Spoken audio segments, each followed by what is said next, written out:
કેમ છો? કેવું પેપર લખીને આવ્યા કહેજો તો મને જરા. સાહેબ જો તમારા માર્ક્સ દોસ્તો મારા માનવા પ્રમાણે 70+ છે. કેટલા માર્ક્સ છે તમારા પ્રિલિમમાં? જો તમારા માર્ક્સ 70 કરતાં વધારે છે તો તમને બધાને મુખ્ય પરીક્ષા માટે બેસ્ટ ઓફ લક. વર્સ્ટ કેસની અંદર એ મેરિટ 70થી ઉપર જાય, 70થી નીચે પણ જઈ શકે છે. એટલે યા હોમ કરીને પડો ફતેહ છે આગે મંડી પડજો, તૈયારી કરવા મંડી પડજો. કારણ કે આને ગોલ્ડન ઓપોર્ચ્યુનિટી કહેવાય મિત્રો. કેટલો પગાર ખબર છે? એક વખત હાયર સેકન્ડરીમાં નોકરી મળી ગઈ ને, સૌથી વધારે અગત્યનું તો રેપ્યુટેશન છે સાહેબ. તમારો જે બજારની અંદર, તમારા ગામમાં, તમારા સમાજમાં, તમારા મિત્ર વર્તુળમાં તમારું રેપ્યુટેશન છે ને એ આખું અલગ થઈ જશે. હા, એટલે કેવું છે, આને સુવર્ણ તક કહેવાય. માની લ્યો કે તમારા માર્ક્સ 70+ છે, એવું પણ બની શકે કે 65+ પણ અટકી શકે. હું એવું કહું છું 65 થી 75ની વચ્ચે રહે. એટલે હું 70 બોલું છું અત્યારે. વર્સ્ટ કેસની અંદર ઓપન કેટેગરીમાં 80 જાય, આવું મેરિટ રહેશે. એટલે જો તમારા માર્ક્સ આટલા છે તો મંડી પડવાનું છે તૈયારી કરવા માટે, બરાબર. અને તૈયારી માટે મહેશ આહજુલિયા હે ને મેન્સ માટે સાહેબ, કોઈ પણ મુખ્ય પરીક્ષા હોય, મહેશ આહજુલિયા હે ને બહુ સરળ ટેકનિક. મને બીજા બહુ વધારે પડતી અલંકારિક ભાષાઓ વાપરતા આવડતી નથી અને માતાજી ક્યારેય શીખવે નહીં. કેમ કરવાનું, શું કરવાનું, એ ટુ ધ પોઈન્ટ કહેવાનું મિત્રો. આ આપણો જ્ઞાન એકેડમીનો જે મિત્રોને એપ્લિકેશનમાં જોડાવવું છે એના માટેનો કોન્ટેક્ટ નંબર છે.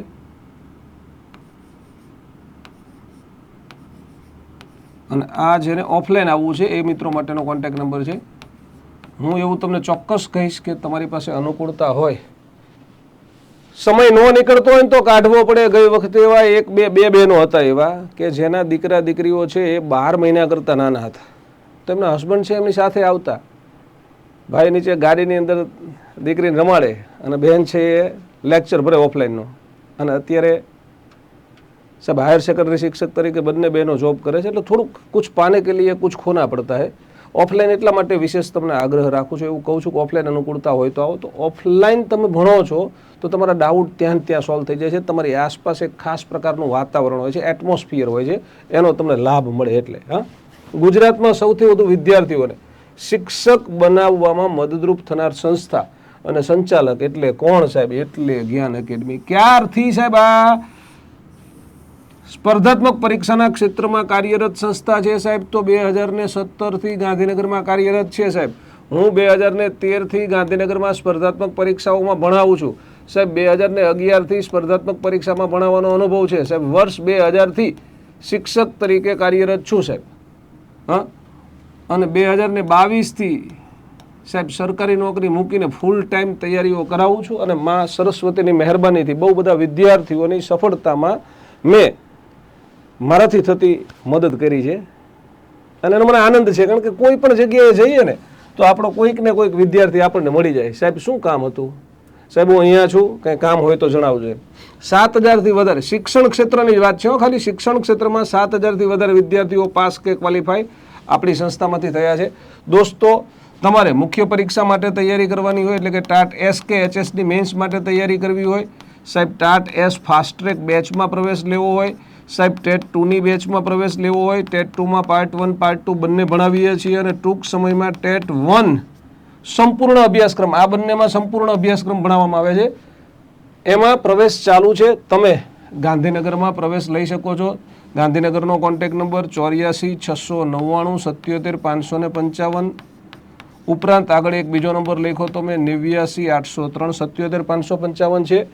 લુણાવાડાનો, ગોધરાનો, હિંમતનગરનો, પાટણનો, રાજકોટ, ભાવનગર ને જુનાગઢ બધાના કોન્ટેક્ટ નંબર તમને સ્ક્રીન ઉપર દેખાય છે. તમારે જે સેન્ટરમાં પ્રવેશ લેવો હોય ત્યાં તમે ફોન કરી શકો છો.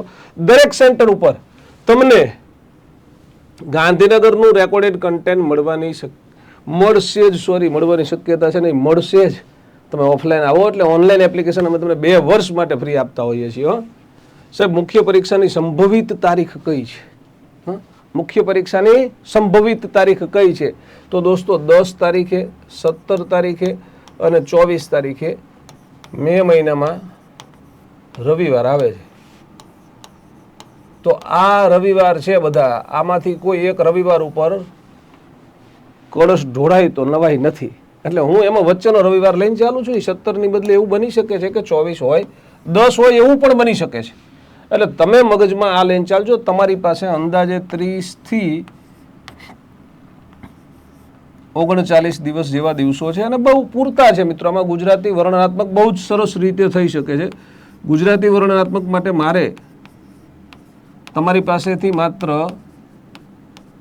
16 લેક્ચરની જરૂર પડે. 1.5 2 કલાકના હું 16 લેક્ચર ભણાવું એટલે ગુજરાતી વર્ણનાત્મક સંપૂર્ણ ભણાવી દઈશ.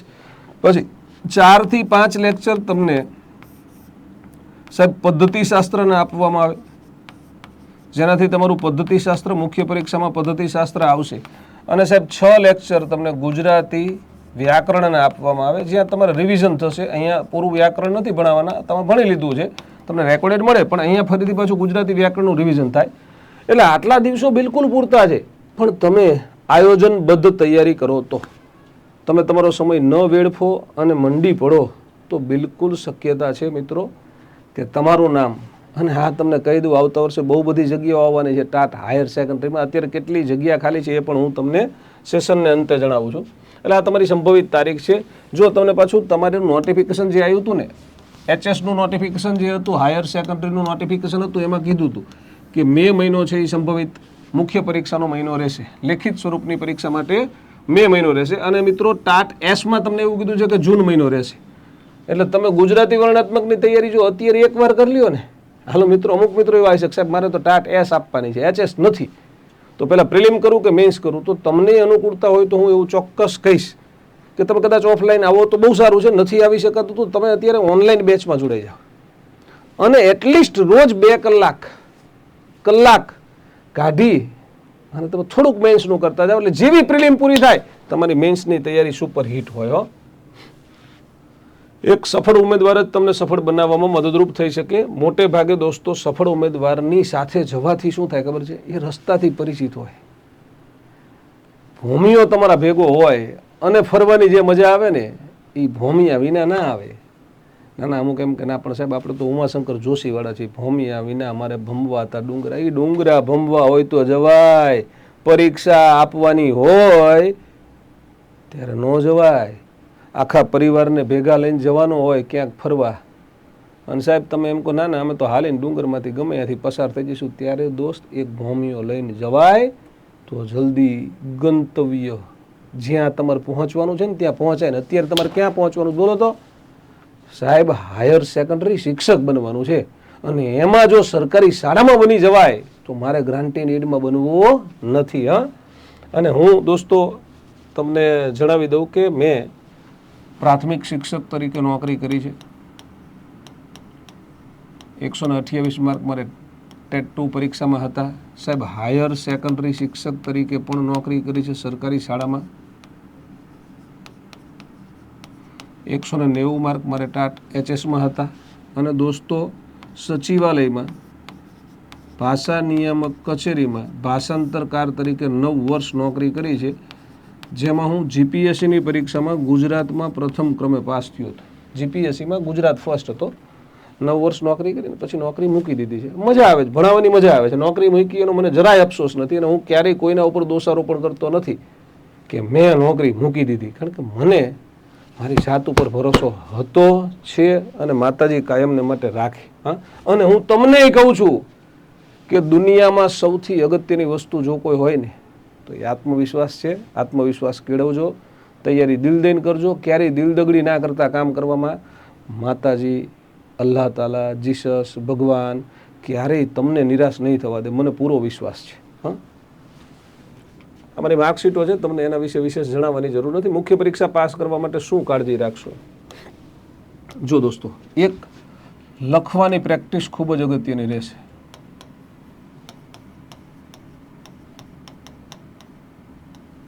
રોજ પ્રેક્ટિસ કરો. પ્રેક્ટિસ ખૂબ જ અગત્યની છે. પ્રેક્ટિસ કર્યા પહેલાં તમે ખાલી સમજી લીધું ને, માની લો કે તમારે મુખ્ય પરીક્ષા આપવાની છે તો આપણે 4 બાબતો લખતા શીખવાની છે સાહેબ. એક નિબંધ, બીજું સાહેબ પત્ર લખવાનો છે, ત્રીજું સાહેબ ચર્ચા પત્ર લખવાનો છે, ચોથું સાહેબ લખવાનું નથી ઘટાડતા શીખવાનું છે, અને યોગ્ય રીતે ઘટાડતા શીખવાનું છે. આ 4 મુદ્દા દોસ્તો સારી રીતે શીખી લીધા તમે. સાહેબ નિબંધ એક પૂછાશે, બેમાંથી એક લખવાનો હશે, 250 થી 300 શબ્દોમાં હશે. સાહેબ પત્ર તમને 2 પૂછશે, બંને ફરજિયાત લખવાના હશે. 10-10 માર્કનો એક હશે અને 100 શબ્દોમાં લખવાના હશે. સાહેબ ચર્ચાપત્ર 2 લખવાના હશે, 150 શબ્દમાં હશે, બંને ફરજિયાત લખવાના હશે. એના 20 માર્ક હશે એટલે 10 માર્કનો એક હશે. દોસ્તો સંક્ષેપીકરણના 2 પેરેગ્રાફ આપશે, બંનેનું સંક્ષેપ 1/3 સંક્ષેપ કરવાનું હશે. શીર્ષક લગભગ ગયા વર્ષે આપવાનું કીધું નહોતું, પણ શીર્ષક આપવાનું પણ કહી શકે છે. અને 10 માર્કનો એક સંક્ષેપ હશે. સંક્ષેપ તો બહુ મજાની વસ્તુ છે. મને યાદ છે કે 2017માં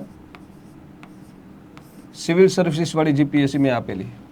2013માં જેમાં ગુજરાતમાં પહેલા નંબરે પાસ થયો હતો, એ 2012માં પરીક્ષા આપી, 13માં પરિણામ આવ્યું હતું. 13થી હું સરકારમાં નોકરી કરતો હતો. પછી 17માં આમ 14માં ફોર્મ ભરાણું હતું, પણ એની મેન્સ છે એ 16માં આવી, 17માં રિઝલ્ટ આવ્યું. એ જીપીએસસી મેં આપી હતી. એમાં અંગ્રેજીમાં મને સંક્ષેપીકરણની અંદર 5માંથી 5 માર્ક જીપીએસસી આપ્યા હતા. અને મજા હતી. જોકે બીજા નિબંધની અંદર મારા માર્ક કપાણા હતા, એ મને ગમ્યું નહોતું. 20 માર્કમાંથી 12 માર્ક આપ્યા ને ખરેખર મને નહોતું ગમતું.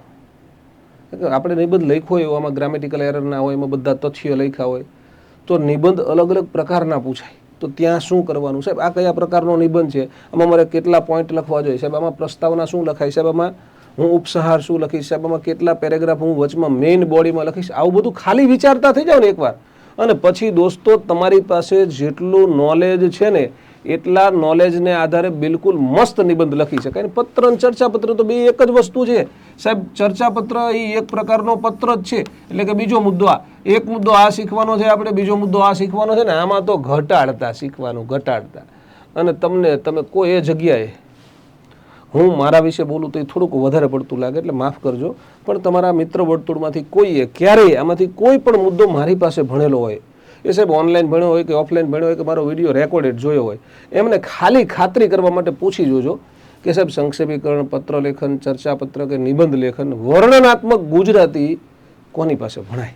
અને એ જે કે એની પાસે ભણજો. જે હમણાં સફળ થયા હોય એને પૂછશો તો વધારે મજા આવશે. એટલે લખવાની પ્રેક્ટિસ કરવી પડે મિત્રો. પછી તમારી પાસે યોગ્ય મટીરિયલ હોવું જોઈએ. એની પાછળનું રીઝન છે કે આમાં મુખ્ય પરીક્ષામાં એવું બની શકે, માની લ્યો કે જે રીતે જીપીએસસી વાળા કે પીએસઆઈ વાળા મુખ્ય પરીક્ષાના પેપર ચેક કરે છે, જો એવા જ પેપર ચેક કરે આ વખતે ટાટ એચએસ પરીક્ષામાં આવી ગયા, તો હું ગેરંટી મારીને કહું છું કે સાહેબ 120 માર્ક વાળા ગોતવા જવા પડે આપણે. કારણ કે હમણાં સાહેબ પીએસઆઈનું રિઝલ્ટ ડિક્લેર થયું, કેટલાય મિત્રોને 39.25, 39.50, 39.75 આવા માર્ક છે, અને એ બધા ફેલ થયા છે. જો અહીંયા ખાલી 40 થઈ ગયા હોય ને તો એ બધા પીએસઆઈ બની જતા હતા. એવા 4, 5, 7 ઉમેદવાર મારા ધ્યાનમાં છે. 1-2 તો આપણી સંસ્થાના છે, અને બાકી એમ મેરિટ ઉપર રિઝલ્ટ કરો. રિઝલ્ટ તમે જે મેરિટ ડિક્લેર થયું, રિઝલ્ટ ડિક્લેર થયું, એની ઉપર નજર કરશો તો તમને ખબર પડી જશે કે આ ભાઈને જો અહીંયા 40 થઈ ગયા હોત ને ખાલી, તો ભાઈ પીએસઆઈ બની ગયો હોત. એટલે એવું આપણી સાથે ન થાય, એટલા માટે તમારે યોગ્ય મટીરિયલ સિલેક્ટ કરવાનું. યોગ્ય મટીરિયલનો મતલબ અહીંયા કહેવાનો એવો છે કે જેમાં ક્ષતિ ન હોય ને, એમાંય અહીંયા જ્યારે વર્ણનાત્મકની વાત હોય ને ત્યારે તો ગ્રામેટિકલ એરર ન હોવી જોઈએ સાહેબ. અલ્પવિરામ, પૂર્ણવિરામની ભૂલો પણ ન હોય. એટલે કે આમ રેન્ડમલી આડેધડ તૈયાર થયેલું મટીરિયલ છે એ તમને હેલ્પફુલ નહીં થાય સાહેબ. વિશેષ કાળજી સાથે પ્રૂફ થયેલું હોય એવું મટીરિયલ તમે વસાવશો તો તકલીફ નહીં પડે, બરાબર. અને બીજું તમારા માટે શું જોઈએ સાહેબ, આમાં તમારે મોક પેપર પણ જોઈએ, મોક ટેસ્ટ. આ મોક ટેસ્ટ તો ખૂબ જ અગત્યની હોય.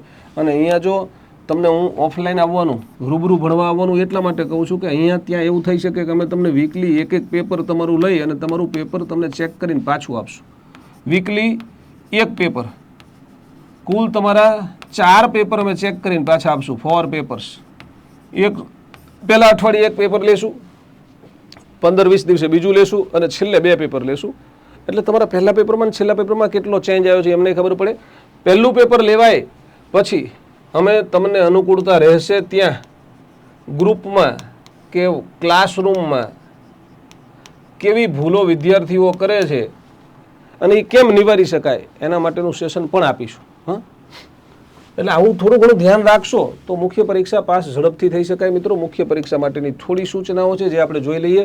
મુખ્ય કસોટી છે મિત્રો, એ પ્રિલિમમાં જેને કટ ઓફથી વધારે માર્ક આવે એ બધાને મુખ્ય પરીક્ષા આપવા મળશે. સાહેબ મુખ્ય પરીક્ષામાં કેટલા પ્રશ્નપત્રો રહેશે? 2 પ્રશ્નપત્ર રહેશે. પહેલું પેપર છે એ ભાષાનું રહેશે. તમે ગુજરાતી મીડિયમમાં ફોર્મ ભર્યું હોય તો ગુજરાતીનું, હિન્દી મીડિયમમાં ફોર્મ ભર્યું હોય તો પહેલું પેપર હિન્દીનું આવશે, અને ઇંગ્લિશ મીડિયમમાં જે મિત્રોએ ફોર્મ ભર્યું છે એ બધાને ઇંગ્લિશમાં આવશે. મોટા ભાગના મિત્રોએ ગુજરાતીમાં ભર્યું હશે. આપણે ગુજરાતી વર્ણનાત્મક ભણાવવાના છીએ, બરાબર ને? એ 100 ગુણનું રહેશે, અને પ્રશ્નપત્ર 2માં વિષય વસ્તુ અને વિષય પદ્ધતિ સજ્જતાના 100 માર્ક્સ રહેશે. કુલ 200 માર્કની મુખ્ય પરીક્ષા રહેશે. મુખ્ય પરીક્ષાના આધારે જ તમારી ભરતી થશે. શૈક્ષણિક મેરિટ ક્યાંય ગણાતું નથી. માત્ર ને માત્ર આ 200માંથી કેટલા માર્ક લાયા મિત્રો? આ વર્ષે એવા માર્ક એ આવશે, માની લ્યો કે 120 માર્ક પાસ થયા, 120.25 માર્ક આવશે. હવે આ બેની વચ્ચે કોને લેવાના? 120.25 વાળાને લેશે. 120.50 માર્કે માર્કશીટમાં લખાઈને આવશે, 120.75 માર્કે લખાઈને આવશે. આવું હશે આ વર્ષની બધી માર્કશીટમાં. ગયા વર્ષે 0.5 તો આવ્યા હતા, હવે 0.25, 0.50 ને 0.75 પણ લખાઈને આવશે આ વર્ષે. આ પરીક્ષામાં વિષય વસ્તુનો અભ્યાસક્રમ ધોરણ 11-12 રહેશે. એટલે ધોરણ 11-12 અભ્યાસક્રમ જોજો. મને ચિંતા એ થાય છે કે અહીંયા 11-12 અભ્યાસક્રમ કહે છે ને, ત્યાં જે અભ્યાસક્રમ SEBA વેબસાઇટ ઉપર અપલોડ કર્યો ને એમાં ઘણી ક્ષતિ છે. એમને સુધારો કરવો જોઈએ અને કંઈક અત્યારે જાહેરાત કરવી જોઈએ, આવું હું અંગતપણે માનું છું. તમે શું માનો છો? કમેન્ટ ચોક્કસ કરજો. તેમનું કઠિનતા મૂલ્ય અને અનુબંધ અનુસ્નાતક કક્ષાનું રહેશે. ગુજરાત માધ્યમિક અને ઉચ્ચતર માધ્યમિક શિક્ષણ બોર્ડ દ્વારા નક્કી કરવામાં આવેલ ધોરણ 11-12 અભ્યાસક્રમ રાજ્ય પરીક્ષા બોર્ડની વેબસાઇટ પર મૂકવામાં આવશે. મુકાઈ ગયો છે, પણ એ ધોરણ 11-12 અભ્યાસક્રમ હોય એવું ઘણા બધા વિષયોમાં લાગતું નથી. 2.5 કલાકનો સમય ગુજરાતી વર્ણનાત્મકમાં રહેશે, જ્યારે તમારા કન્ટેન્ટ મેથડના પેપરમાં 3 કલાકનો તમને સમય આપશે. તમને શું પૂછશે, કેટલા પ્રશ્ન પૂછશે એની જરા ચર્ચા કરી લઈએ. માની લો કે ગુજરાતી વર્ણનાત્મક લખવા જવું છે તો એમને ખરેખર વર્ણનાત્મક શીખવાની બિલકુલ જરૂર છે. તમને નિબંધ પૂછશે. નિબંધ અહીંયા લખ્યો નથી, પણ નિબંધ 2માંથી 1 લખવાનો હશે. તમારે 2માંથી કોઈ 1 નિબંધ લખવાનો છે. આપશે 2 ટાઇટલ આપ્યા છે, એમાંથી 1 લખવાનો. 250 થી 300 શબ્દોમાં હશે વર્ણનાત્મક. પછી અહીંયા અલ્પવિરામ કરવું પડે. જોજો આ જેને અભ્યાસક્રમ બનાવ્યો ને એનું વર્ણનાત્મક સારું નથી, કારણ કે એને પછી અલ્પવિરામ નથી કર્યું. પછી આ તો વિશ્લેષણાત્મક લખ્યું છે. વિશ્લેષણાત્મક નથી, એ ખરેખર શું છે સાહેબ? વિશ્લેષણાત્મક છે. વિશ્લેષણાત્મક પણ આવે જેમાં વિશ્લેષણ કરવાનું હોય છે, એનાલિસિસ કરી અને નિબંધ લખવાનો હોય. અને ત્રીજો ચિંતનાત્મક. આ ત્રણેય પણ શેના આધારિત પૂછાશે સાહેબ? સાંપ્રત સમય પર આધારિત. એટલે સામાન્ય રીતે એવું થાય દોસ્તો, એક સાંપ્રત સમય એટલે કરંટ અફેર આધારિત, એક કરંટ અફેર આધારિત શિક્ષણને લગતો નિબંધ પૂછે છે, અને એક વર્ણનાત્મક અથવા તો તમારે ચિંતન કરીને લખવાનો થાય, વિચારીને લખવાનો થાય એવો એક ચિંતનાત્મક. બેમાં ચિંતનાત્મક કે વર્ણનાત્મક એક હોય, અને બીજો છે એ વિશ્લેષણાત્મક હોય એવું સામાન્ય રીતે જોવા મળે છે. ગયા વર્ષે નહીં, માની લ્યો 2 વર્ષ પહેલા નહીં 3 વર્ષ પહેલા મુખ્ય પરીક્ષામાં ટાટ HS-માં કયા નિબંધો પૂછાણા, S-માં કયા નિબંધો પૂછાણા, હું તમને બતાવું છું. સાહેબ સંક્ષેપીકરણ આપેલ ગદ્યમાંથી આશરે 1/3 ભાગમાં તમારા શબ્દોમાં લખો. 2 ફરજિયાત હશે, 2 પૂછાશે, અને 2 કેવા હશે સાહેબ? ફરજિયાત લખવાના હશે બંને. અને 10 માર્કનું 1 હશે.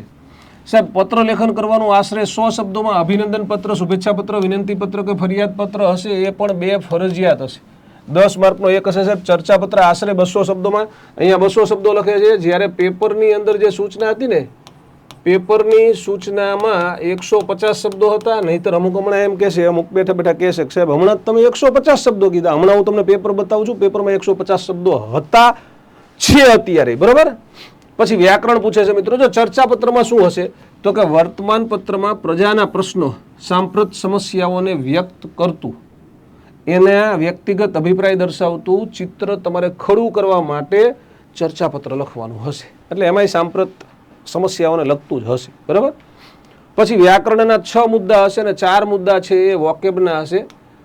વ્યાકરણના કયા 6 મુદ્દા મિત્રો સાહેબ? વ્યાકરણ માટે આપણે ટીક કરીએ. સમાસનો વિગ્રહ કરો, અલંકાર ઓળખાવો, સંધિ જોડો અથવા તો છોડો, છંદ ઓળખાવો, લેખન શુદ્ધિ, ભાષા શુદ્ધિ, અને વાક્ય રચનાના અંગો, વાક્ય પ્રકાર, વાક્ય પરિવર્તન. આ 6 વ્યાકરણના પોઈન્ટ કહેવાય સાહેબ. જ્યાં સર્કલ કરીએ છીએ એને વોકેબ કહેવાય.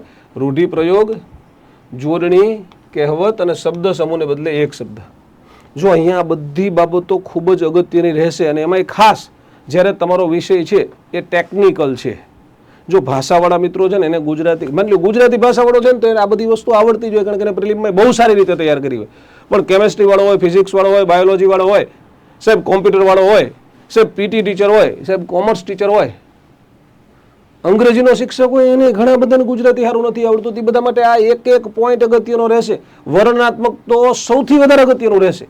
એટલે આ બધી બાબતોમાં ક્યાં શું પૂછાયું છે ગયા વર્ષે, તમારે કેવું પૂછાઈ શકે છે, એને શું કહેવાય, બધી ચર્ચાઓ કરીએ છીએ. નિબંધ 3 પ્રકારના હોય, ફરી કહી દઉં, વર્ણનાત્મક, વિશ્લેષણાત્મક, ચિંતનાત્મક. સાહેબ તમને સંક્ષેપીકરણ 2 પૂછશે, ફરજિયાત લખવાના, 1/3 ભાગમાં સંક્ષેપ કરવાનો. અભિનંદન, શુભેચ્છા, વિનંતી કે ફરિયાદ, 4માંથી 2 પ્રકારના અલગ અલગ પત્રો, પાછળ લખ્યું છે વગેરે, પણ બીજું કંઈ નહીં આવે. આ 4માંથી 2 અલગ અલગ પ્રકારના પત્ર પૂછે છે. સાહેબ તમારે ચર્ચાપત્ર લખવાનો છે, પ્રજાના પ્રશ્નો, સાંપ્રત સમસ્યાઓ આધારિત લખવાના હશે. 2 ચર્ચાપત્ર હશે, આ 2 ફરજિયાત હશે. એકના જોજો, ઉપર 100 શબ્દોમાં લખો તોય 10 માર્ક છે, નીચે 150 શબ્દોમાં લખો તોય 10 માર્ક છે. સૂચનામાં તો 200 શબ્દોમાં લખ્યું, બોલો તો એટલે માર્કમાં તો ફેરફાર રખાય કે નહીં? વ્યાકરણ તમને સૂચવ્યા મુજબ કીધું. 2 રૂઢિપ્રયોગ પૂછાય, 2 સમાસ પૂછાય, 2 અલંકાર પૂછાય, જોડણી 2 પૂછાય, 2 સંધિ જોડો છોડો પૂછાય, કહેવત 2 પૂછાય, છંદ 2 પૂછાય, શબ્દ સમૂહ બદલે 1 શબ્દ 2 પૂછાય, 2 વાક્યો પૂછાય છે, અને વાક્ય પરિવર્તન પણ 2 પૂછાય છે. આ તમારો નવો સુધારેલો અભ્યાસક્રમ છે. 2026માં સુધારો થયો. સાહેબ શું સુધારો થયો 2026માં? જો અહીંયા લખ્યું, ઠરાવ ક્રમાંક 13/1/2026 અનુસાર આમાં સુધારો થયો છે. જૂનો 22નો હતો, એમાં સુધારો કર્યો 26માં. શું સુધારો થયો? મુદ્દાસર જવાબ આપો 150 થી 180 શબ્દોમાં. પહેલા 5માંથી 3 પ્રશ્નો લખવાના હતા અને 24 માર્ક હતા. જ્યારે અહીંયા શું થઈ ગયું સાહેબ, દરેક પ્રશ્નના 5 ગુણ, 7 પ્રશ્ન પૂછાવાના છે. 7 પ્રશ્ન પૂછશે, દરેકના 5 ગુણ છે, એટલે 35 માર્ક હશે. લગભગ ઓપ્શન નહીં હોય, કહેવાનો મતલબ એવો છે, પણ અત્યારે ન કહી શકાય, પેપર આવશે ત્યારે ખબર પડશે. માગ્યા પ્રમાણે જવાબ આપો. 100 થી 150 શબ્દોમાં લખવાના. 7 પ્રશ્નો હશે, દરેકના 4 ગુણ, એટલે 28 માર્ક એનાથી. બીજા પ્રશ્નના 1-2 વાક્યમાં જવાબ આપો. 11 ફરજિયાત. જો અહીંયા પાછું આવું ફરજિયાત લખ્યું, અહીંયા આવું લખ્યું હોત ને 7 ફરજિયાત, તો ઓપ્શન નથી એવું થાય. ઉપર ફરજિયાત ન લખ્યું, બોલો ત્રીજા પ્રશ્ન ફરજિયાત લખ્યું, એટલે વિચારવા જેવું છે. એ પેપર આવે ત્યારે ખબર પડશે. એના 22 માર્ક છે, અને ખરા ખોટા, ખાલી જગ્યા, જોડકા વગેરે 1-1 માર્ક વાળા 15 પ્રશ્ન પૂછાય. આમ તમારું 100 માર્કનું તમારા વિષય વસ્તુ. અને જોજો આમાં શું પૂછાય એ કર્યું, જોજો અહીંયા ધ્યાન રાખજો. શું પૂછાશે તમને સાહેબ? તો કે આમાં તમારો વિષય વસ્તુ આવશે, અને વિષય વસ્તુ ઉપરાંત તમને શું પૂછવામાં આવશે? તમારા વિષયની પદ્ધતિ. અને અહીંયા કીધું નથી પદ્ધતિ કેટલા માર્કની આવે. સામાન્ય રીતે મિત્રો અગાઉ રેશિયો આવો તો 80+20. અમુક વિષયની અંદર ગયા વર્ષે 20 માર્કથી વધારે માર્કની પદ્ધતિ બિલકુલ પૂછવામાં આવી હતી, એટલે 30 માર્કની, 35 માર્કની, 40 માર્કની અમુક વિષયમાં આવી શકે. તમે સામાન્ય રીતે 75-25 ગણીને ચાલી શકો છો. ત્યારે 75 માર્કનું તમારું કન્ટેન્ટ આવશે વર્ણનાત્મકમાં, અને 25 માર્કનું તમારું પદ્ધતિ આવે. એવું બની શકે કોઈમાં 15-20 માર્કની આવે, કોઈમાં 30 માર્કની પણ આવી શકે છે. પણ રેશિયો અત્યારે આવો હું સૂચવું છું, પેપર હું નથી કાઢવાનો, ક્ષમા કરજો. આમાં લખ્યું નથી કેટલા માર્કની પદ્ધતિ અને કેટલા માર્કનું કન્ટેન્ટ, એટલે એમાં સુધારો વધારો હોઈ શકે છે. સાહેબ પ્રિલિમ્સ પાસ થઈ ગયા તો એને ફરીથી ફોર્મ ભરવાના થશે? બિલકુલ નહીં ભરવાના થાય. તમારે ફરીથી ફોર્મ ભરવાના નથી. જોજો શું સૂચના છે તમારી. રાજ્ય પરીક્ષા બોર્ડ દ્વારા નક્કી કરવામાં આવેલ કટઓફથી વધુ ગુણ પ્રાથમિક પરીક્ષામાં મેળવનાર ઉમેદવાર મુખ્ય પરીક્ષા આપી શકશે. હવે કદાચ કટઓફમાં કેટેગરી વાઇઝ ફેરફાર કરશે. મુખ્ય પરીક્ષા માટે પ્રાથમિક પરીક્ષામાં કટઓફથી વધુ ગુણ મેળવનાર ઉમેદવારે અલગથી અરજી કરવાની રહેશે નહીં. ફરીથી ફોર્મ ભરવાનું નથી. જો અહીંયા ભારપૂર્વક કીધું છે, રહેશે નહીં. રાજ્ય પરીક્ષા બોર્ડ દ્વારા આવા ઉમેદવારોને મુખ્ય પરીક્ષા માટે બેસવા માટે ઓળખપત્ર ઓનલાઈન માધ્યમથી આપવામાં આવશે. એટલે તમારી હોલ ટિકિટ નીકળશે, જરાય ચિંતા કરવાની નથી. હા સાહેબ, હવે અમારે તૈયારી કરવી હોય તો કેમ કરવાની? તમે અમને શું મદદરૂપ થઈ શકો? તો દોસ્તો, જે મિત્રો ગાંધીનગર આવવા માંગે છે એ બધાને મોસ્ટ વેલકમ. હું પોતે જ તમને મુખ્ય પરીક્ષા માટે ગુજરાતી વર્ણનાત્મકના લેક્ચરો બધા હું લઈશ. પદ્ધતિશાસ્ત્રના લેક્ચર તમને અરમાન સર ભણાવશે, અને ગુજરાતી વ્યાકરણ તમને પ્રજાપતિ સર ભણાવશે. આ મેન્સની બેચ છે એ 15મી તારીખે સવારે 8 વાગે શરૂ થઈ જાય છે.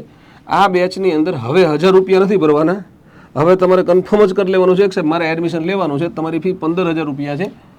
મુખ્ય પરીક્ષાની ફી 15000 રૂપિયા છે. અત્યારે જે પહેલી બેચ શરૂ થાય છે એમાં ફી આપણે 12500 રૂપિયા લેવાના છીએ. હા, તમે માની લ્યો કે કોઈ મિત્ર એમ કે સાહેબ મેં એડમિશન લઈ લીધું પછી હું મેન્સમાં પાસ નથી થયો, તો તમારી રજિસ્ટ્રેશન ફી લઈ બાકી ફી તમને અમે બિલકુલ પરત કરી દઈશું. એની ચિંતા કરતા નહીં. એટલે રિઝલ્ટ આવ્યું, રિઝલ્ટમાં હું પાસ નથી તો 2500 રૂપિયા જેવી તમારી રજિસ્ટ્રેશન ફી અને બુકની ફી ને આવું બધું લેશે. બીજી 10000 રૂપિયા તમને તમારું રિઝલ્ટ આવ્યું સેમ ડે તમારે આવીને કહેવાનું, તમને પરત કરી દઈશું. ચિંતા કરતા નહીં, પૂરી ફી ભરી હોય તો પણ. બરાબર. બેચમાં શું ભણાવશું? નિબંધ લેખન, ચર્ચાપત્ર, પત્ર લેખન, સંક્ષેપીકરણ, વ્યાકરણનું રિવિઝન અને કોમન પદ્ધતિ. આ બેચમાં અમે ભણાવીશું. સાહેબ આ જ બેચ તમારે રેકોર્ડેડ સ્વરૂપે લેવી છે. ઓફલાઈન ભણાવવામાં આવે એના રેકોર્ડેડ લેક્ચર્સ પ્લસ થોડા પ્લાન્ડ લેક્ચર્સ તમને સ્પેશિયલી રેકોર્ડ કરી અને આપવામાં આવ્યા હોય એવા લેક્ચર. આ બધા લેક્ચરો એક મેન્સ માટેની online batch, online recorded batch પણ આપણે મૂકી છે. એ 15મી તારીખથી શરૂ થઈ ગઈ, મતલબ કે 15મી તારીખથી એમાં લેક્ચરો આવવાના શરૂ થઈ જશે. ઓફલાઈન ભણાવીએ લેક્ચર ડાયરેક્ટ આવશે અને સ્પેશિયલ રેકોર્ડ કરવું એ બંને બેચમાં ઓફલાઈન વાળાને પણ અમે આપવાના છીએ, બરાબર. એમાં આ બધા જ મુદ્દા આપણે ભણાવવાના છીએ. પુસ્તકો સાથે એડમિશન લેવું હોય તો 2000 રૂપિયા છે. પુસ્તક વગર, પુસ્તક એટલે એક ગુજરાતી વર્ણનાત્મકનું એક પેપર આપીશ અને બીજા 20 થી 25 મુખ્ય પરીક્ષાના પેપર પ્લસ એના જવાબો, આવું એક પેપર સેટ આપણે બનાવવાના છીએ. એ પેપર સેટ તમને મળશે અથવા એક એક પેપર આપીશું અમે 1 by 1 તમને, એવું બનશે, બરાબર. ચલો, શિક્ષક બનવા માટે સૌથી સરળ રસ્તો એટલે જ્ઞાન એકેડમી, મહેશ આહજોલિયા સર. એવું તમને લાગતું હોય તો મોસ્ટ વેલકમ. બાકી તમને તમારે જ્યાં સારું લાગે, જે કોઈ શિક્ષક મિત્ર સારા લાગે સાહેબ, ત્યાં તમે પ્રવેશ લઈ શકો છો. મુખ્ય પરીક્ષા માટે મહેશ આહજોલિયા હે ને, મેન્સ માટે મહેશ આહજોલિયા છે જ. અને આજથી નહીં, વર્ષ 2013થી તમે કોઈ પણ પરીક્ષા માટે કોઈ પણ વિદ્યાર્થી મિત્રોને પૂછી શકો છો. જે 10 વર્ષ પહેલાં મારી પાસે ભણ્યા એ બધા મિત્રો આજે ક્યાંક મળી જાય ને, સાહેબ તમે મને આ વર્ષમાં આ જગ્યાએ ભણાવ્યો હતો. અને ત્યારે છે ને આમ ખરેખર પ્રફુલ્લિત થઈ જવાય છે, હૃદય આમ મન પ્રફુલ્લિત થઈ જાય, ગદગદિત થઈ જાય, મજા આવી આપણને. ચલો, એક જગ્યાએ આપણે કામ કર્યું. હું પૂછું પાછું, બેટા અત્યારે શું કરે છે? હું 2017માં અહીંયા લાગી ગયો હતો સાહેબ. અત્યારે હજી જીપીએસસી મેન્સ આપવાની ઈચ્છા થાય છે ને, આપું છું હું, પણ હું અત્યારે આ નોકરી તો કરું જ છું એમ. સાહેબ હું તમારી પાસે 2015માં ભણ્યો તો 2015માં જ ફલાણી જગ્યાએ હું જુનિયર ક્લર્કમાં લાગી ગયો હતો સાહેબ.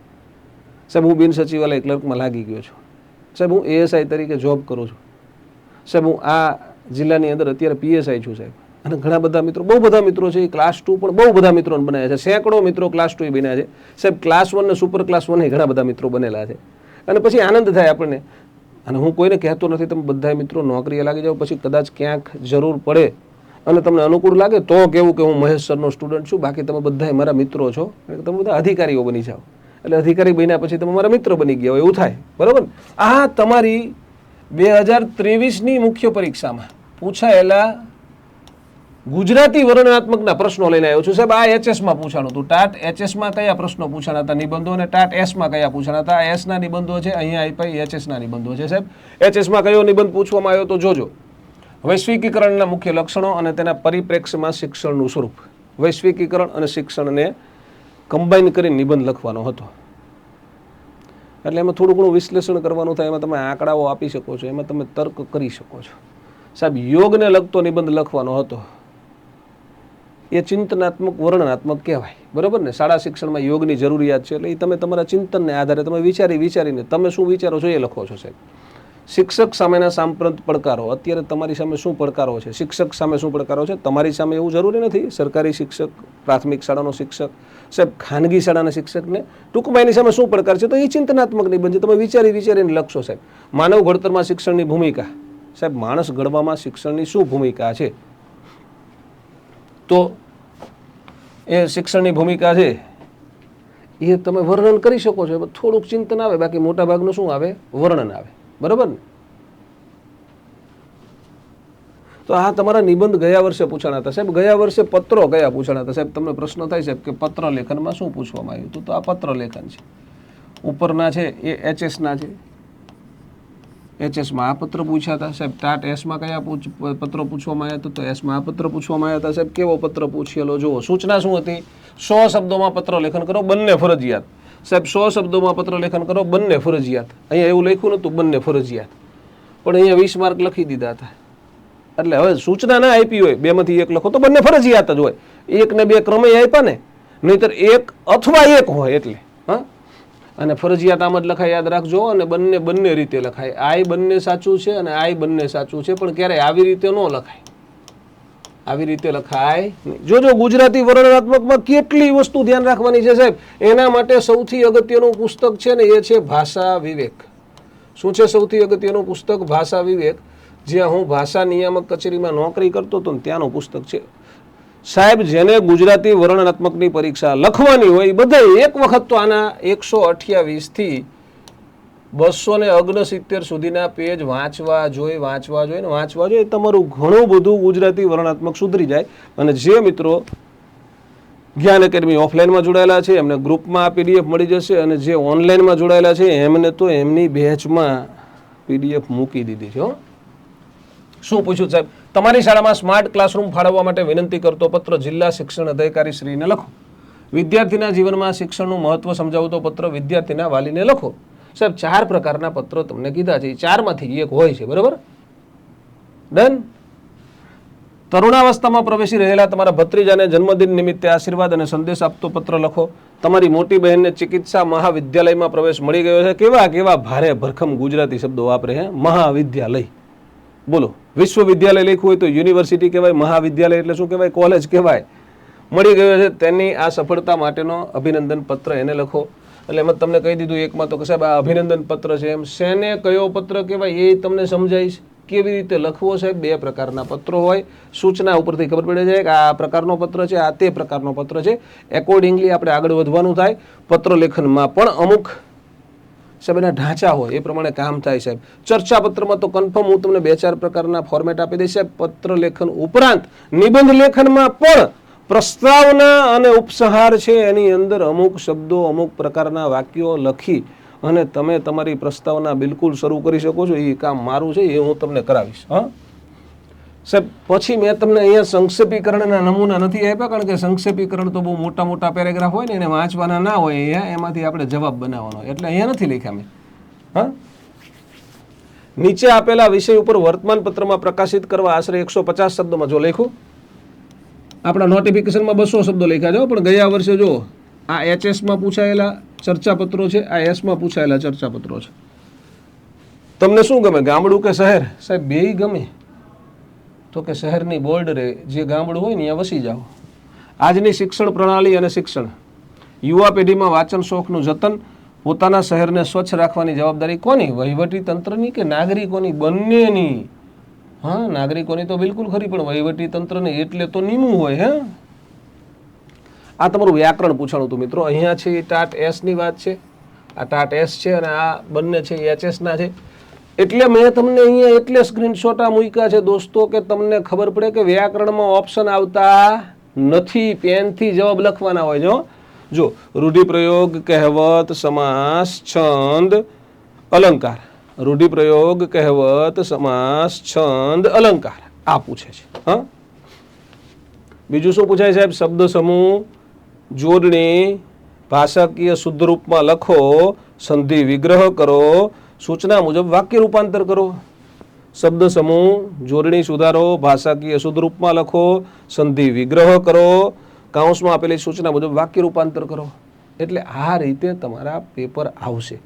હવે એક એક મુદ્દા વિશે આપણે વિગતે ચર્ચા કરવાની છે. વિગતે ચર્ચા કરતા જઈશું.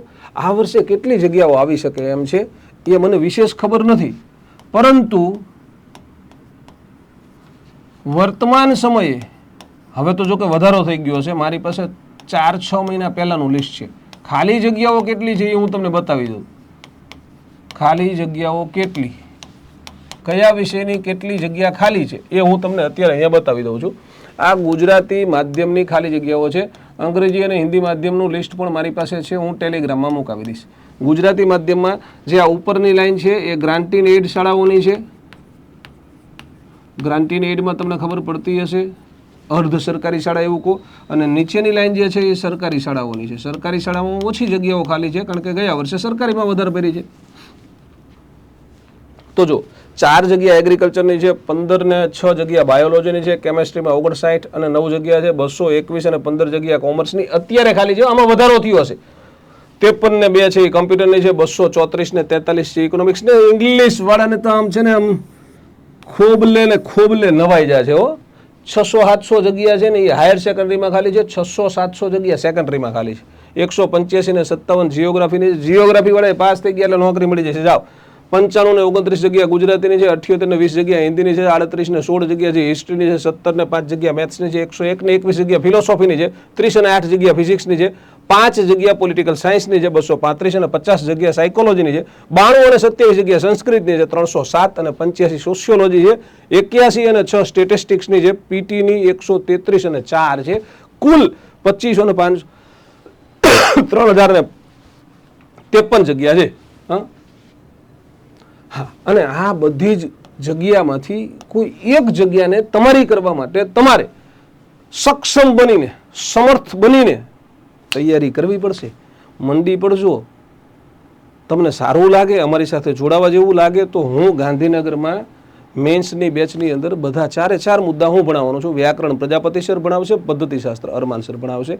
જેને એવું લાગે કે સાહેબ જ્ઞાન એકેડમી સાથે તૈયારી કરવી છે, ગાંધીનગર આવીને તૈયારી કરવી છે, એ બધાય મિત્રોને પહેલી બેચની અંદર વિશેષ ડિસ્કાઉન્ટ છે. અને પછી પહેલી બેચ પેક થઈ જાય પછી અનુકૂળતા રહી, કારણ કે અમારી પાસે અમારા જે ઓફલાઈન વિદ્યાર્થીઓ છે એમને મારે મેન્સ ભણાવવાની છે. એટલે પછી મહેશ આજુલિયા તો એક જ હોય, એને ભણાવવા માટે ક્લાસની અંદર રોજ લેક્ચર તો લેવા પડે ને, ઓનલાઈન બેચમાં રેકોર્ડ કરીને આપવું તો પડે ને, રેકોર્ડેડ બેચ છે એટલે પછી સમય રહેશે તો બીજી બેચ કરીશ. બાકી મારી પાસે અત્યારે 2 બેચ છે ને આ ત્રીજી થશે. મારે રોજ 3 લેક્ચર લેવાના છે એટલે એટલે આ મેન્સ બેચમાં ગુજરાતી વર્ણનાત્મક પ્લસ પદ્ધતિશાસ્ત્રની બેચ છે. એની 15,000 રૂપિયા ફી છે. એમાં તમે પહેલી બેચમાં પ્રવેશ લેશો તો 12,500 રૂપિયા ફી હશે. એડમિશન લેવું હોય તો 84,699 77,555 89,803 89,803,77,555 આ નંબર પર ફોન કરવાનો. બિલકુલ ઘણા બધાને સમસ્યા છે. હોસ્ટેલ તો આપણી આસપાસ બોયઝ હોસ્ટેલ અને ગર્લ્સ હોસ્ટેલ બંને હોય છે, તમને રહેવાની વ્યવસ્થા કરી આપશે. હવે અહીંયા ફોન કરશો ને તો તમને હોસ્ટેલનું લિસ્ટ છે વોટ્સઅપ કરી દેશે. પહેલાં હોસ્ટેલવાળાએ વાત કરવી હોય તો કરી લેજો. બાકી અહીંયા આવશો તો તમને હોસ્ટેલ નહીં મળે એવું નહીં થાય. એવું નહીં હોય કે આપણી સંસ્થાની બિલકુલ બાજુમાં જ હોસ્ટેલ હોય, પણ કિલોમીટર 2 કિલોમીટરના ડિસ્ટન્સમાં બધાને હોસ્ટેલ મળી જતી હોય છે. કોઈ ચિંતાનો વિષય છે નહીં. અને આપણા ત્યાં પછી લાઇબ્રેરી ફ્રી હોય છે, તમે આરામથી બેઠા બેઠા વાંચી શકો છો. આ મહિના 1.5 મહિનાની કષ્ટ છે, મહિના 1.5 મહિનાનું શું છે? કષ્ટ છે. અને પછી આખી જિંદગી મોજ જ મોજ છે. અને સાહેબ નથી જ પહોંચાય એવું, અહીંયા તમારી પાસે નથી પહોંચાય એવું, તો મારી ઈચ્છા એવી છે કે સાહેબ મુખ્ય પરીક્ષા માટે પણ મહેશ આહજોલિયા સર છેલ્લે 4 દિવસ છેલ્લો હથોડો લાવશે. સાહેબ 4 દિવસ ફૂલ ભણાય જ કરવાનું તમને. ગુજરાતી વર્ણનાત્મક, એક દિવસ સાહેબ નિબંધ લેખન, બીજે દિવસે સાહેબ પત્ર લેખન, ચર્ચા પત્ર, સંક્ષેપીકરણ, અને મારા સિવાય પાછા તમને પદ્ધતિશાસ્ત્રનું થોડુંક ભણાવવામાં આવે, થોડુંક તમને વ્યાકરણ ભણાવવામાં આવે. આ પ્રકારે આયોજન કરવાની ઈચ્છા છે. પણ અહીંયા રિવિઝન થાય. તમે આમાંથી એકમાં જોડાયેલા હોય તો અહીંયા રિવિઝન થાય એવી વિચાર અત્યારે છે. કરી શકે એવું નથી કહેતો. તો આમાં જોડાવું ને તો છેલ્લે આવી જવાનું તો સારું રિવિઝન થઈ જાય. બરાબર. આમાં પુસ્તક સાથે એક પુસ્તક ગુજરાતી વર્ણનાત્મકનું આપણે આપવાના છીએ. આ પુસ્તક વગર ફી છે. સાહેબ તમારે ઓનલાઈન બેચમાં એડમિશન લેવું હોય તો 87,582 77,555 87,583 77,555 ઉપર તમે ફોન કરી અને માહિતી મેળવી શકો છો. જો કે બંને નંબર આપણા ઓફલાઈન ઓનલાઈન બંને માટેના કમ્બાઈન છે. હવે પછીના લેક્ચરમાં આવતીકાલે નિબંધ કેમ લખાય એનો ડેમો આપવાનો પ્રયત્ન કરીશ. હું એવું ક્યારેય નથી કહેતો કે મને આવડે એવું કોઈને ના આવડે, પણ હું મારી રીતે સારું ભણાવવાનો પ્રયત્ન કરું છું. વર્ષોથી હું આ પ્રયત્ન કરું છું. અને કદાચ ક્યાંક કોઈક મારા પુસ્તકમાંથી કે મારી પીપીટી લઈને સીધું ભણાવવા ઉતરે તો મને ક્યારેય કોઈ સમસ્યા હોતી નથી. એટલે જ ઓફલાઈનમાં હું વર્ષોથી અમારી ઓફલાઈનની પીપીટી અને પીડીએફ છે બધા વિદ્યાર્થીઓ સાથે છૂટથી શેર કરું છું. અને કોઈ અંગ્રેજીનો શિક્ષક છે ભણાવતા ક્યાંય અટકાય અને મને ફોન કરે તો મારાથી બનતી હું કાયમ એને મદદ કરું છું. અને હું ક્યારેય એવું નથી કહેતો કે આ ભાઈ કે આ બેન મને ફોન કરીને પૂછે છે કે એમને આ તકલીફ છે. ફેકલ્ટી હોય તોય, કારણ કે એનું નામ ક્યાંય આપણે બદનામ કરવાનો લાહવો ન લેવાય. એને સક્ષમ બનાવવા માટે તો આપણું કામ છે. તો હું જ્યારે એમ કહું કે મેં તમને તૈયાર કર્યા છે તો ત્યારે મારે એ નજર કરવી પડે કે મને કોણે તૈયાર કર્યો છે, હું ક્યાં તૈયાર થયો છું. એ તમને ખબર પડે તો તમે ક્યારેય કોઈના વિશે નબળું બોલવાનો પ્રયત્ન ન કરો. સારું નબળું જો અનુકૂળતા રહે તો કોઈના વિશે સારું બોલીએ, ન રહેતો કોઈનું નબળું બોલવાનો આપણને કાંઈ અધિકાર નથી. માં સરસ્વતી સૌનું સારાવાના કરશે. હવે પછીના લેક્ચરમાં હું તમને નિબંધ કેમ લખવો, સાહેબ તમારે કેટલા પ્રકારના નિબંધ પૂછાય છે, સૂચના વાંચીને તમને કેમ ખબર પડી જાય કયા પ્રકારનો નિબંધ છે, કયા પ્રકારના નિબંધમાં કેવી રીતે પોઈન્ટ લખાય. સાહેબ પ્રસ્તાવના લખવાની માસ્ટર કી શું હોય, સાહેબ પ્રસ્તાવના અલગ અલગ રીતે કેમ લખી શકાય, સાહેબ ઉપસંહારની અંદર શું લખવું જોઈએ, ઉપસંહાર કેમ લખાય, સાહેબ વચમાં કેટલા પોઈન્ટ પાડવાના, એટલે કે કેટલા પેરેગ્રાફ લખવાના, સાહેબ પેરેગ્રાફ સિવાય પોઈન્ટમાં આપણે નિબંધ લખી શકીએ કે ન લખી શકીએ, આવી બધી બાબતો ઉપર આપણે વિગતે ચર્ચા કરશું. અને પાછું કેવું હોય ખબર છે, નિબંધ લેખન, પત્ર લેખન, ચર્ચા પત્ર અને સંક્ષેપીકરણ તમારા પેપર ચેકર કોણ છે.